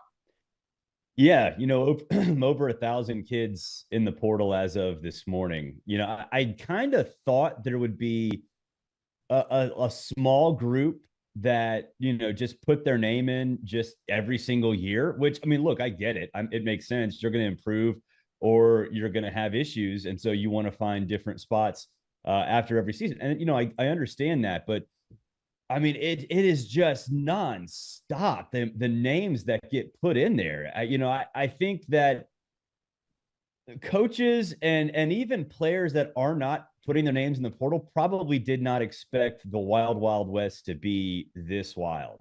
And the fact that you're getting so much booster money, collective money put in, the NCAA has got to be throwing their hands up in Indianapolis like, what do we do? What do we do? Because you're not supposed to recruit with NIL inducements. I guarantee you all of these kids are being recruited with NIL inducements. So it is a bizarre time. There's no doubt. Yeah, the one thing that stood out to me is I was talking with Dan Mullen last week about this, and he brought this up, that players are going to go into the coach's office or contact the local collective and be like, hey, guys, this is what I did for y'all last season. Look at my stats. Yep. What are you going to do to keep me here when it comes to an NIL deal where I'm not testing the waters? How, in your opinion, how big of a deal is that to keep your current roster happy, knowing that you've got to go out and spend money, let's be honest, spend money to get players to come to your school? It's huge. It's huge. And I don't envy roster management on anybody. I've said for years, even when the transfer portal wasn't there and you saw some, grad transfers and waivers and all that stuff, that I don't envy roster management on anybody, even, rich men like coaches. I always said it's a rich men problem. Go figure it out. Well, not in regards to roster management. And you're right. You have to constantly recruit your own kids in addition to figuring out, where to go. And it's going to leave a lot of space for coaches to kind of look around and go, how do I fill out the rest of my roster? So yeah, it's difficult, and you do have to keep your roster happy. I do think though, Trey, and I don't know if you thought about this, but it was something I was thinking about the other day, is that it has the transfer portal window, I think was necessary. It's crazy and wild or whatever, but it was necessary because it prevented players from leaving, at any time they wanted.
OutKick 360 rolls on across the OutKick network.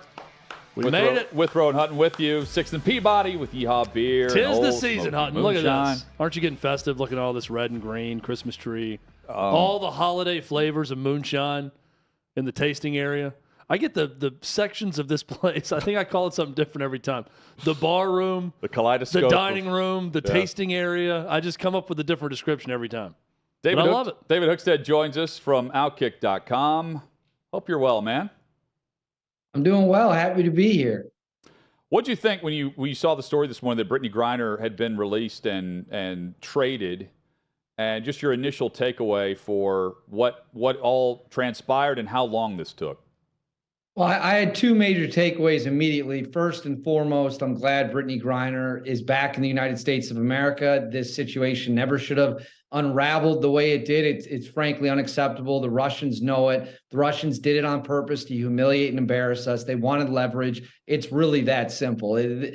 She might have had a little hash oil. If you look up some similar cases in Russia, Russians get arrested for that and get a couple months or pay a small fine. They sentenced her to 9 years. That was a bargaining chip, nothing more. So number one, happy to have her back. Point two, not happy about having the merchant of death back on the streets, back in Moscow. I think that's unfortunate, but those are the tough choices a president has to make. And sometimes to get an American back, you got to let some very bad people go. How quickly will the merchant of death be right back into arms dealing? Oh, immediately. There's no doubt in my mind there's no doubt in my mind that Russian intel officers were on that plane that picked him up, and they are going to get him rolling immediately. Now, I did see one report from a site called Breaking Points. They said that they spoke to someone in prison with him, and he's in really bad health, and that he might be nearing the end of his life. Now, if that's true, it makes the trade a little more sense, because if he dies in prison, he has no value to the U.S. government anymore to make a trade of any kind. So if he is sick, you do need to get rid of him if you're going to use that card at all. And if he's going to die soon, who cares? I don't know if that's the case, but if he's healthy, he will be back to doing what he did for decades immediately. David Hookstead with us. How is he only sentenced to a minimum sentence of 25 years in this if he is the most dangerous weapons dealer, as you wrote today at OutKick, in the history of the world?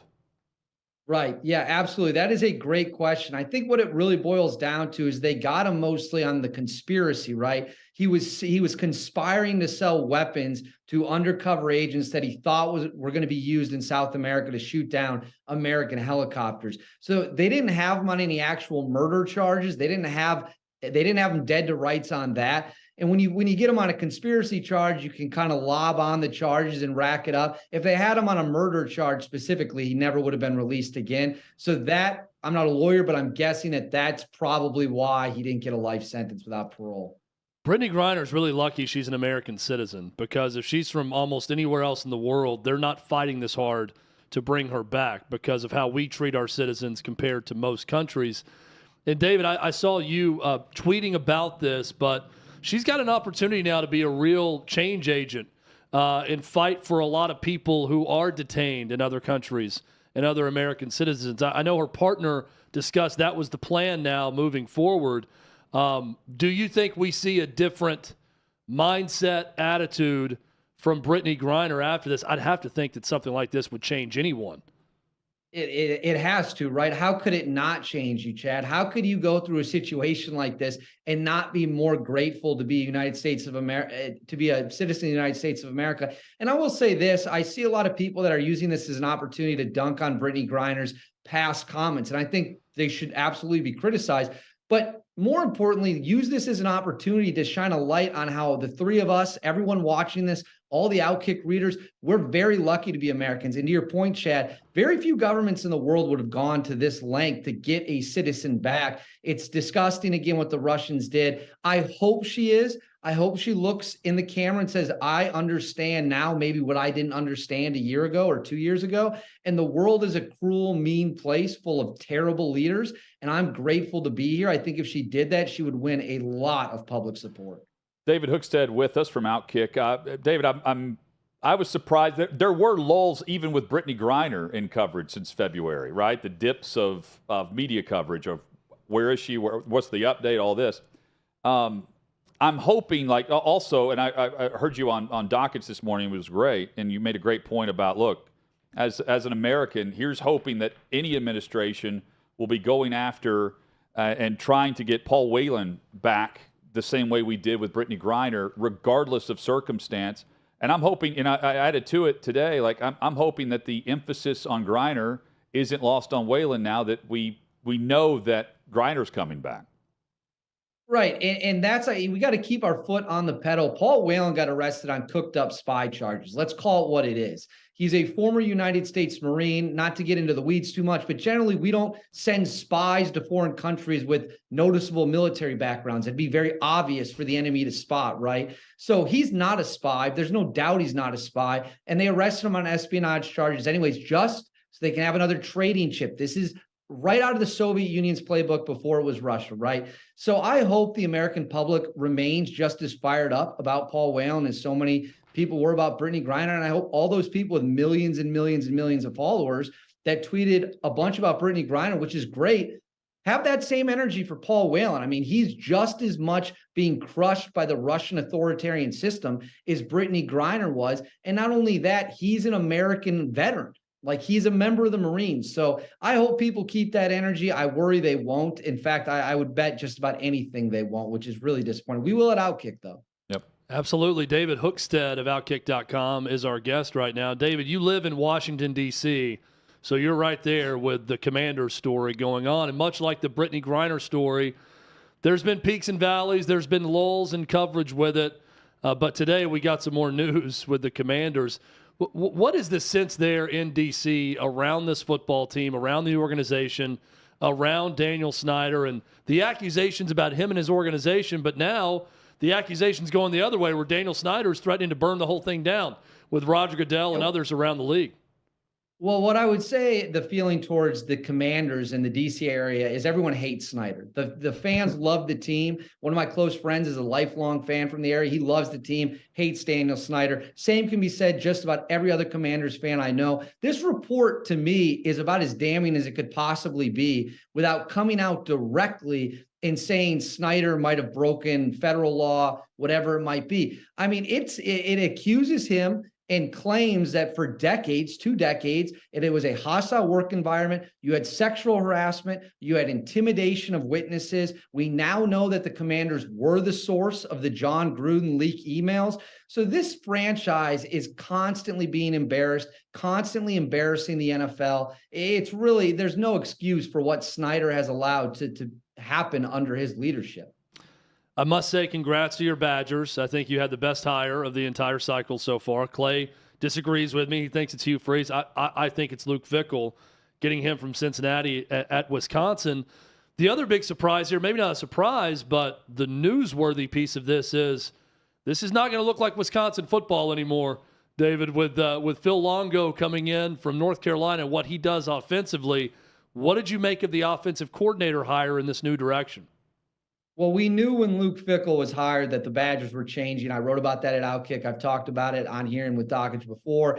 The reality is I don't think fans are prepared for how fast things are going to change because Phil Longo likes to throw the ball around. He likes to air it out, which is the exact opposite of what the Badgers have done for 30 years. We're going to meet you in the trenches. We're just going to grind you down, run the ball, run the ball, run the ball. The question is, and frankly, I'm just being honest, we don't have the skill position players at receiver, or we don't even have a quarterback to run a air raid offense. So there's going to be a transition period. It might be tough. I don't know if fans are ready for it, but the old ways of Wisconsin football died the day Luke Fickell was hired. And I think that's something to be optimistic about. You mentioned you don't have a quarterback. Graham Mertz announcing he's going to Kentucky.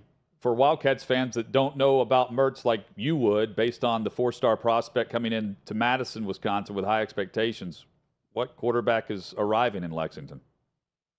Well, Mertz has all the physical tools you could ever want in a quarterback. He's got a strong arm. He's a big body guy. He's a tough. The best compliment I'll give Graham Mertz is you won't find a tougher young man than him. He got lit up so many times playing for the Badgers behind our porous offensive line, and he got right back up and kept gritting out. His problem is his decision-making is some of the most appalling decision-making I've seen out of a starting Power 5 quarterback ever. And I think part of the issue is he's so confident in his arm strength that if he sees triple coverage, he truly fundamentally believes he can throw right through it, and he cannot. He absolutely cannot. So he shows flashes. He'll show some flashes where he'll throw 5-6 touchdowns in a game like it's nothing. And then 2 weeks later, he'll pass for 79 yards and 2 picks. So you're going to get a physically gifted player who's frustratingly inconsistent, to put it politely. Sounds a lot like Will Levis. So Kentucky fans, very similar. Just go ahead and get warm, because it could be a lot of the same things you've seen the last couple of years. David, it's very that's a great comparison. Yes. Appreciate you, man, as always. Great catching up here. Good insight. Thanks. Have a good one. Thanks, David. Appreciate it. There's David Hookstead. And, of course, you can catch America's American Joyride. That's available, OutKick.com, and click on shows. Scroll down. It's there with the Trey Wallace podcast, OutKick Bets with Jeff Clark, and much more. You can hear our show, plus the Tennessee Power Hour. Chad, what else? Don't Have We with Dan Dockich, of course. Clay and Tommy there each day as well. OutKick.com. Click shows. It's all there. All right. It's all there. You can join us on the YouTube chat. Just search out OutKick 360. We hope you'll subscribe and like and join the chat if you're in there right now, and we can get some feedback on this. But the oversight committee stuff, Chad, this is clearly what Dan Snyder is trying to get out in front of and selling the team, right? Because this was thought to be stirred up prior to Irsay saying anything at the owners' meetings. And I think clearly behind the scenes, and I know that some of the owners said that there was not discussed in the room, but Irsay immediately talking about it that day had me thinking that, yeah, they probably brought it up and discussed, okay, if we're going to try to vote and have him force the sell, what if we agree based on certain terms that he's going to like save face and actually sell it on his own? right? Because Yeah. you're also going to need, as a part of this, you would need 75%, I believe 24 of the owners have to vote through the new ownership that he would sell to. And, you know, roughly, I mean, it's not like two-thirds. Two-thirds, yeah. And it's not like you have, I mean, you'll have, 3-4 billionaires that'll try to buy the team, but it's not like you have a long list. And many of those have already attempted to buy other teams that weren't necessarily selected, right? The one that actually goes to vote is normally voted through. And so that's interesting in all this, is who they're actually going to sell to and what happens with, does this actually speed up the process? Does it not? And with the NFL now being involved in this, because again, the report mentions more than just Dan Snyder, I'm curious as to how all this goes down and how quickly it could. Because the Denver sell happened much faster than the routine checks. And a lot of that is because the background checks on previous chances to run through and purchase an organization had already taken place by many of these. And ultimately, they got the Walmart money in. It certainly feels like what Dan Snyder wants right now is for this sale process, looking into it with the bank and everything else, to speed up, because there's no good news coming out. Like it seems that if he's going to sell, that he did this on his own, right? He wants to go ahead and push this through, because there's not a lot of good that can be done right now with Dan Snyder owning this team. And I mean, they'll set a record for highest sell price period in all this.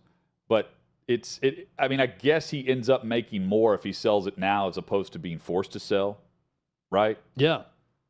But then again, like, he's still going to end up with $5+ billion in this. So it's crazy. That's the thing. You know, unless Daniel Snyder's going to jail, which he's not in all of this, the guy's still going to win. So, I mean, you can hate him all that you want, and that's fine. He's been a terrible owner for that organization, and I'm sure he's done a lot of bad things, but he's going to make $5 billion, right? Yeah. I mean, he's going to laugh all the way to whatever he wants to do next. I mean, there's no real ramifications for Daniel Snyder other than if the guy feels embarrassment. Don't even know that he really does, but if he feels embarrassment, then he'll feel some embarrassment.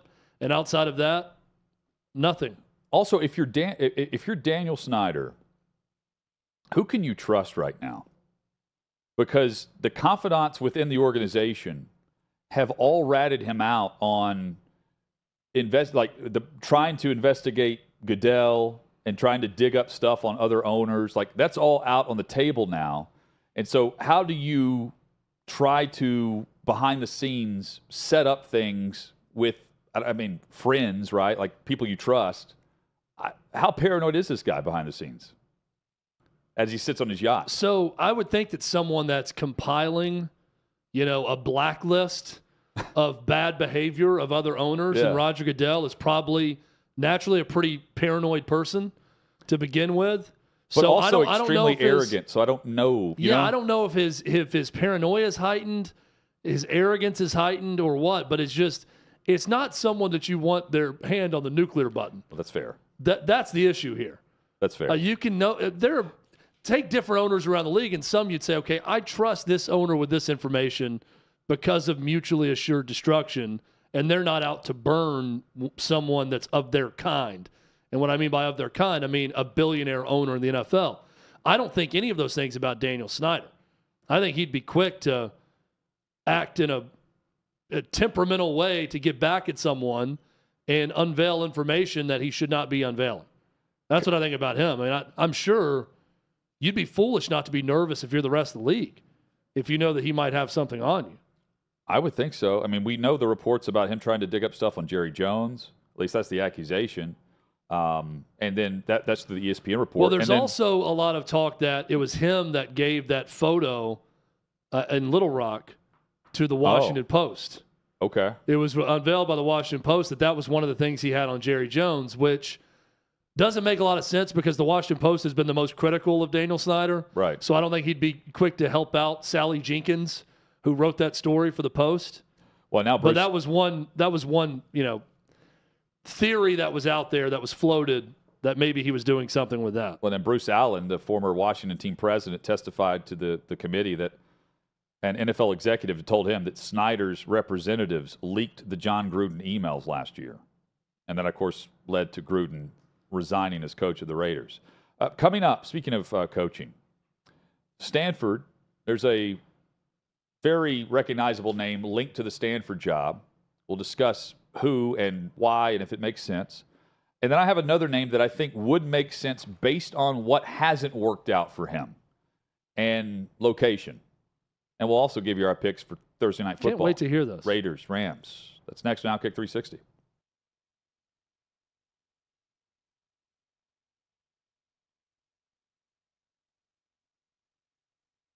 Two teams went out. One was actually a team from the unit that I now play on TV that was attached to us. They went out. They went on the front side, or went around to go to the front side of this other house, and my team was basically going towards the back side of the house. So very shortly, what happened was it was the wrong house, and when we hit that one house, the actual house it was, which was next door, which is not exactly next door because Sutter City is kind of weird of how it's built. But, they heard us. They were getting ready, prepping, their gear, and so they were ready to go. So when that team came around, a bunch of dudes opened up out of the front, what I assume would be the living room, with AKs and shot. I think they shot 3. If I'm not mistaken, they shot 3 of the members of that team. 2 of them were pretty much out of the fight at that point. But they were, it was heavy. I wasn't on that side of the house, but just hearing it, I was like, oh man, that's extreme. So I ran into the back door, which came into the kitchen, cleared through there, went in the hallway, and those same guys, as we approached that room, shot through the walls of that hallway, shot the guy literally right next to me. So then we backed off, and then we were and I'd have to draw it out, but we were in a tactical position that was just there wasn't a lot we could do. So we were trying to kind of figure out how to solve it. And the next thing I know, I remember just the whole room, or actually it wasn't really a room, it was the hallway, so it was more like a tube straight at me, and just everything exploded. And I actually remember hitting the ground and looking up down the hallway. I was just confused. I didn't know what had happened. And I can say, getting shot at, okay. It's one thing, but the explosion made me feel small. It was like a superhero just grabbed me and was like, or it was like the Hulk grabbed me and was like, it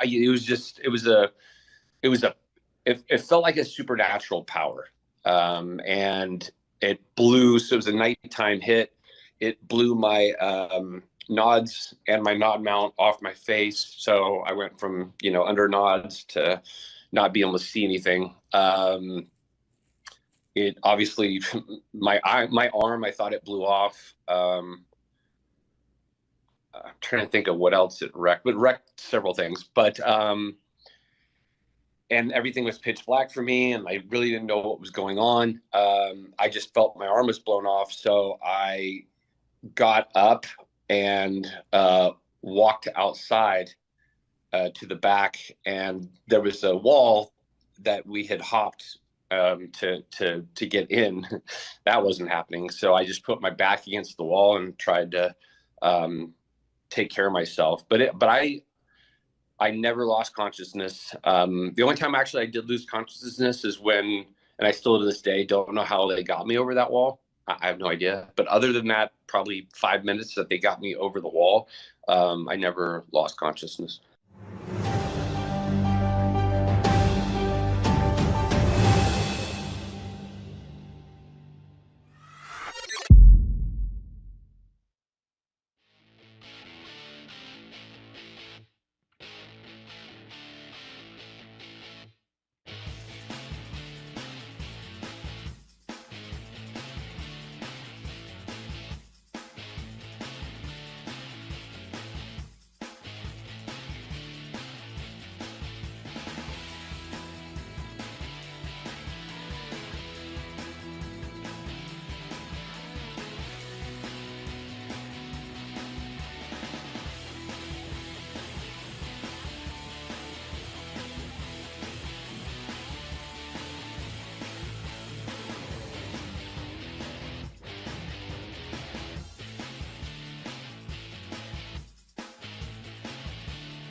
OutKick 360, 6th and Peabody.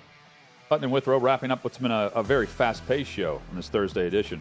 Jason Garrett, according to The Athletic, one of 2 finalists for the Stanford head coaching opening. The other is Troy Taylor, the Sacramento State head coach. Sacramento State, we mentioned them once this football season for absolutely their complete and total destruction of Colorado State.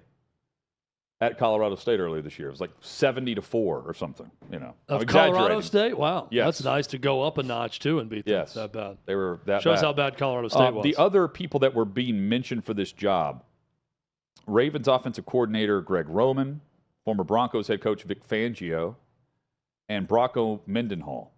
But I'm a bit surprised that we haven't heard about Brian Harsin going back out west. And to me, that's why it didn't work at Auburn. Not because he's a bad coach. He just doesn't fit the SEC. And that's why he was lobbying hard to try to get that Oregon job last year whenever they were doing the inquiry at Auburn and all that, but even prior to that, really. And, Chad, I think it would make sense, again, at a Pac-12 program for Harsin to jump in and, I mean, does he win immediately? No. But is he better suited there? Yes. And is he a good coach? Yes. I do believe in that. I just don't think he's SEC caliber for what they're required to do as an SEC coach and recruiting and everything else. I don't think he knew that angle of it. It was just not a fit.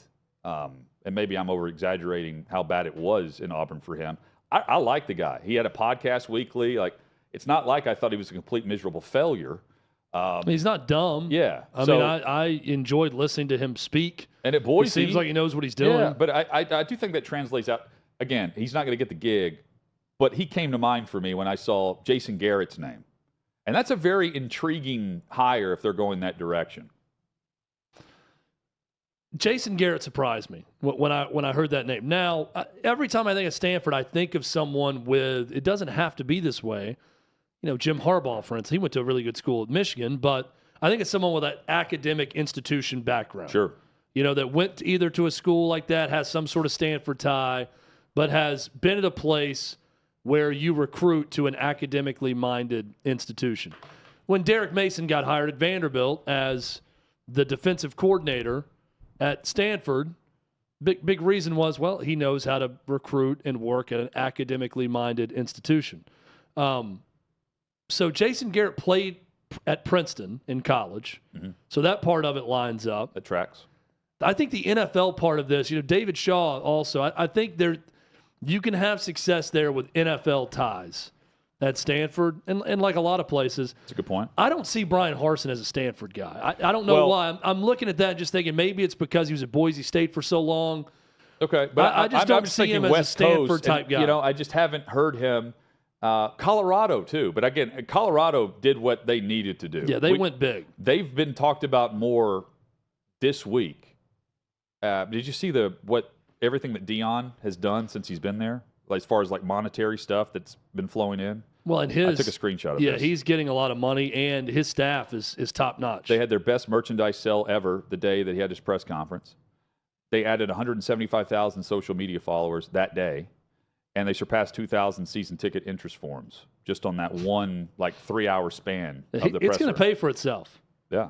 The prime effect is what they're calling it. Thursday Night Football tonight, Chad. Raiders, Rams. Baker Mayfield could end up being the QB. As we sit here right now, I haven't seen an update on that. They've got their other guys, but you know their main guy is has a neck issue or something. John Wolford? John Wolford, yeah. He's questionable with a neck issue on a short week. Who made my list of some of the worst backup quarterbacks in the NFL. Yeah, and the Raiders have 2 of the most productive players on offense in the league right now with Devontae Adams and Josh Jacobs. This is a rout tonight.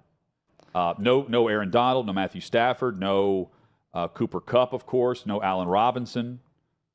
This is going to be bad. This is a massacre. Cam Akers is their one opportunity.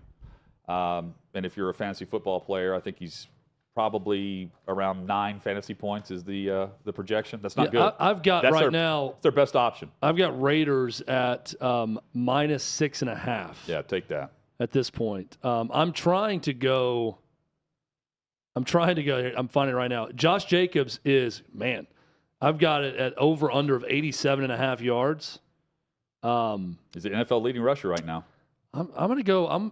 You know me, Hutton. I like to go big. Yeah, go ahead. I'm going to go same game parlay. Okay. Raiders -6.5. Devontae Adams, who is on a heater right now, anytime touchdown in this game. And I'm going to go over Josh Jacobs on 87.5 yards. A $3 bet is $10. And the spread is what? 6.5. Yeah, double the spread. That's my prediction. It's not as much. Not as much juice as I wanted on that. Double the spread. I was a little disappointed when I put the money in. I'm thinking, oh, just that. I thought it was going to be better. Vegas is playing that well right now. And again, Adams and Jacobs will get theirs.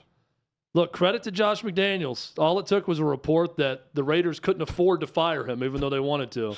And that team gelled. They really brought it together. And Josh McDaniels, his output started to increase the moment that happened. But all kidding aside, that's a team that hasn't quit. I look at the Detroit Lions. Another team under Dan Campbell has not quit. So that's a good sign. That's kind of the baseline to me of, are you doing a good job with your guys and your team? Is your level of fight and what you look like late in the season, even when things aren't going your way? For the Raiders and the Lions, they're passing that part of the test right now. Still a lot of other things that need to be worked out with those guys, but that part of it looks good. And as I sit here right now, still no update on what the Rams' plans are at quarterback. But if it's Baker, he arrived in L.A. on Tuesday. And we could see him on Thursday Night Football. Al Michaels has been very disinterested, for the most part, week to week, calling these games for Amazon Prime. Like, you can just tell he's bored with this. And that's awful because... So where are you going this weekend, Kirk? I love Al Michaels on the call. And this could end up being the worst of the broadcast. And that includes that Colts game from earlier this year. Yeah. That was, 12-9 the final? Well, that was one where he said, some games can be so bad they're almost good. And Michael's like, no. No. Michael said that, and Herbstreit said, yeah, I'm not going to go with that just yet. No, Herbstreit said that. And Michael's like, no, that's not true. And Herbstreit laughed. There'll be a lot of laughing tonight. Yeah. Join us tomorrow. OutKick 360 starts at 3 Eastern.